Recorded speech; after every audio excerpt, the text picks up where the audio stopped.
Well, we have our next matchup on the table for us. It's going to be Spud versus Thunder, the battle of the guys with numbers in their names. No, I'm just kidding. Just something I noticed when I was writing down the matchups for today. It's looking like we got some old names here.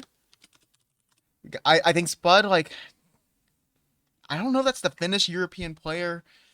That's a pretty old name if you know ETF2L ball, but Thunder, also another known MGE Lord, but we got our maps here. We got, we're going back to the same ones. I guess they're playing the same, I wasn't really briefed too much on what maps were being played for this tournament, but it looks like we're going with the same maps again. Got to keep it a fair playing field, because obviously once they have the opportunity, the right to play in North America, then they can choose the maps they want to play. We're just going back to our cookie cutter maps that we saw in the first match: Node, Silo, Badlands, Middle. It's going to be Spud versus Thunder, though, Eki. Not too knowledgeable in some of the names. Obviously, I know the names, but don't know too much about their history other than they're MGE Lords. Spud, old ETF2L player that I know of, hasn't played in quite a while as far as I'm concerned, so yeah.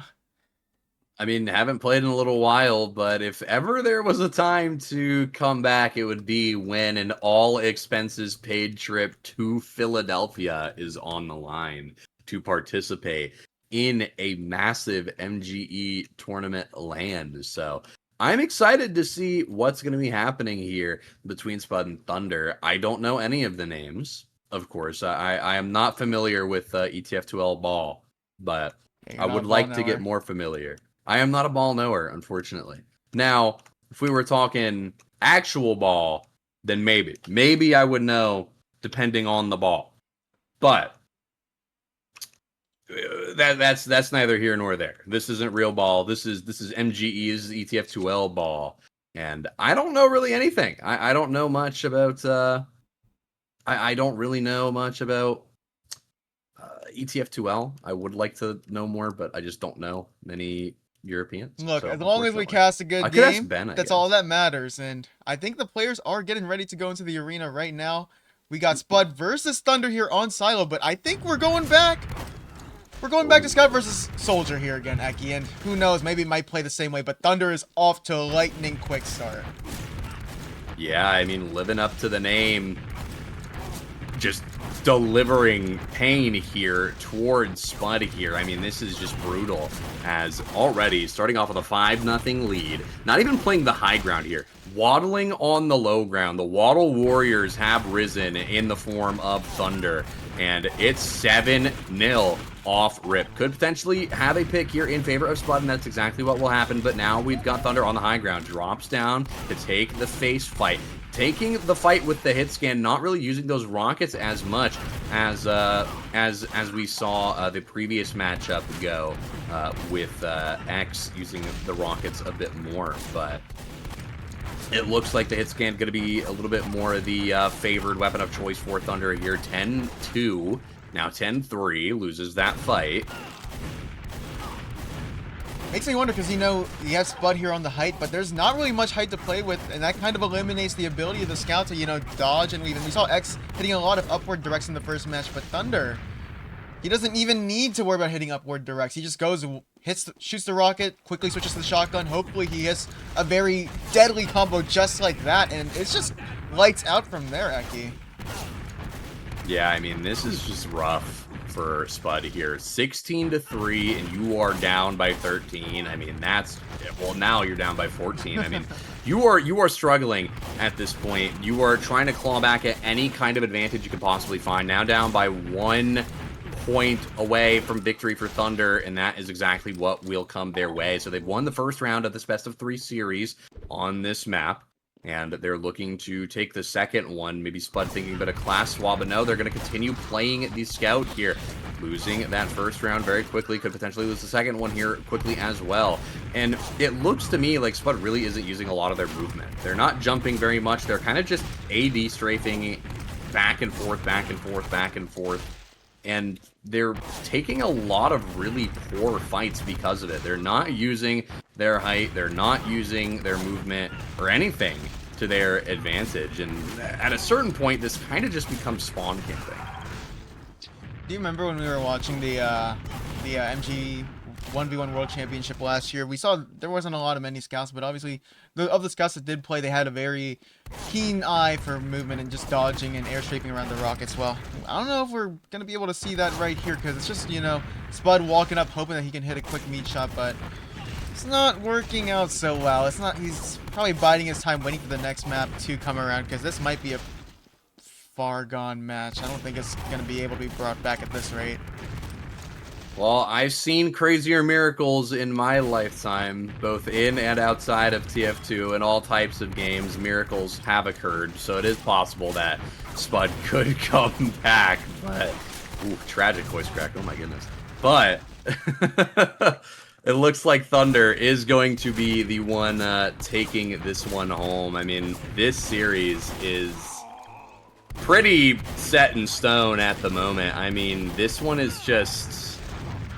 I mean, it's brutal. You're down 14 points here. It's 16-2. You really don't have much going for you. But all it takes is one little push to start building the momentum needed for a snowball. But as it stands right now, down 15 points, 18-3, 19-3 now. Maybe this just isn't Spud's map. Maybe they'll be able to do a little bit better on the coming one. But 19-4, the final round potentially here. But wait a minute, Thunder is taking a lot of damage. Spud is now playing the height a little bit more, but drops down, concedes the advantage they had, and Thunder will win the first map on Node here. So we'll be moving to the next map in the series here. Silo rhymes with siyo. So, ooh, yeah. Are we gonna see a class swap? What do you think? I feel like we really should. I feel like we really should see a class swap here. I feel like we're not seeing enough movement get used from Spud here to warrant staying on scout. You're not jumping enough. You're not taking high ground that's in front of you. I mean, we saw a little bit of a shift. We saw a little bit of a shift to that toward the end of the game, but they're going to be staying on scout here. And it looks like now they're using a little bit more of their movement, but they immediately revert to just AD spamming, trying to trick the soldier as if they were playing against another hit scan player, and that's just not what they're playing against. They've got to deal with splash damage here, and granted, Thunder does have the shotgun. If he has the shotgun out, he might be able to AD and get out of it. But with the splash, I mean, it's just difficult to keep using that playstyle against Thunder, as it's 5-1, potentially 6-1 here soon on Silo. Yeah, this is, you know, this is kind of rough because once you have that high ground, look at all the at the low ground that Spud has to climb up from just to take the high ground back and potentially close the distance versus Thunder. This map isn't really kind to scouts, so once Thunder is able to get on a roll and he's able to cement his place at the top of the middle of this arena, it's so hard for Spud to stop the momentum that keeps trucking down on him.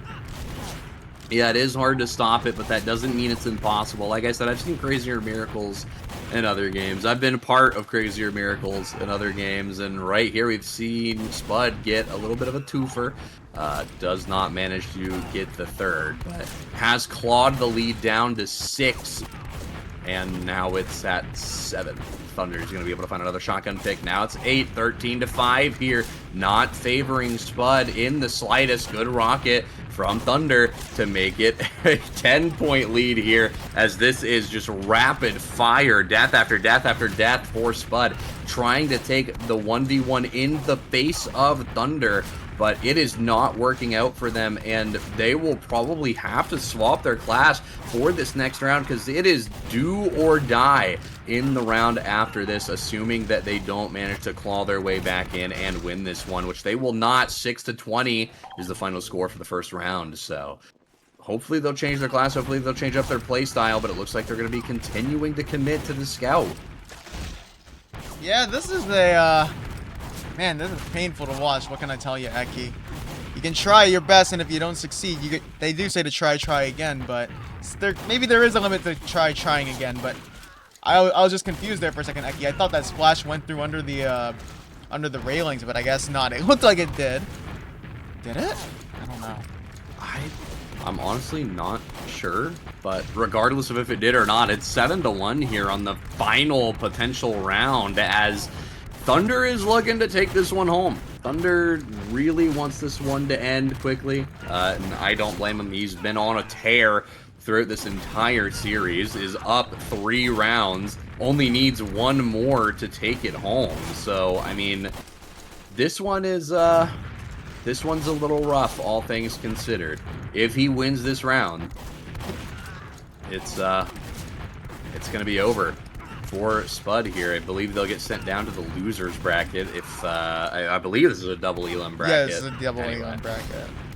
Yeah, so Spud will get sent down to the losers bracket if they end up losing out on this game, which I hate to say it, but it looks more possible than ever as it's 16-3. I mean, Spud can't even leave from the spot they spawned in from. Thunder is all over it with rockets, with hit scan. It doesn't matter what you have him use. He is all over your spawn. Immediately jumping back up onto the height, just playing exceptionally well. Spud does manage to find a 2 spot here. Could they manage to pile on more? They will not for the time being. It is 18-5 here, looking to make it 19, then 20 is Thunder. And they're in a pretty good spot here. They're sitting up with a 12-point lead. Now it is a 13-point lead, looking to make it 20. All they need is that final rocket, and that is exactly what will come through. So Thunder has won, if I am not mistaken, they have won 4 rounds on 2 maps, which means they have taken the best of 3 inside of the best of 3. And, well, they've moved on to the bracket. Spud's been sent down to the lowers, and I mean, that's just rough. I mean, you stay on a class you're very obviously not having success with. It's unfortunate. You know, stuff happens. Stuff happens. Can't be too down and out. But obviously, when you look at the potential winnings that you could be playing for, not only that, but you also get a free trip to the U.S. I'd be a bit, I mean, obviously in my travel-centric mind, I do want to be traveling overseas, playing for money. Sometimes you got to be a little bit bummed out if you think that. But obviously, if you're just here to play for the pride, here to play to show that you're one of the best in Europe, it is kind of telling at how dominant these players are in the match. But yeah, so yeah.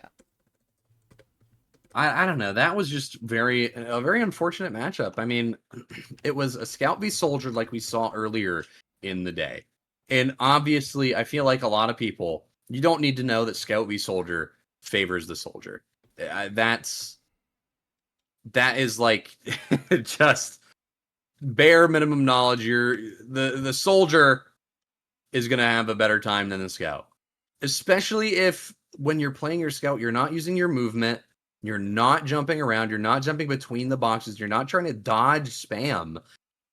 It's just, I mean, you're making it harder on yourself there. And I guess I saw some people earlier saying that Sputted is better at Scout v Scout.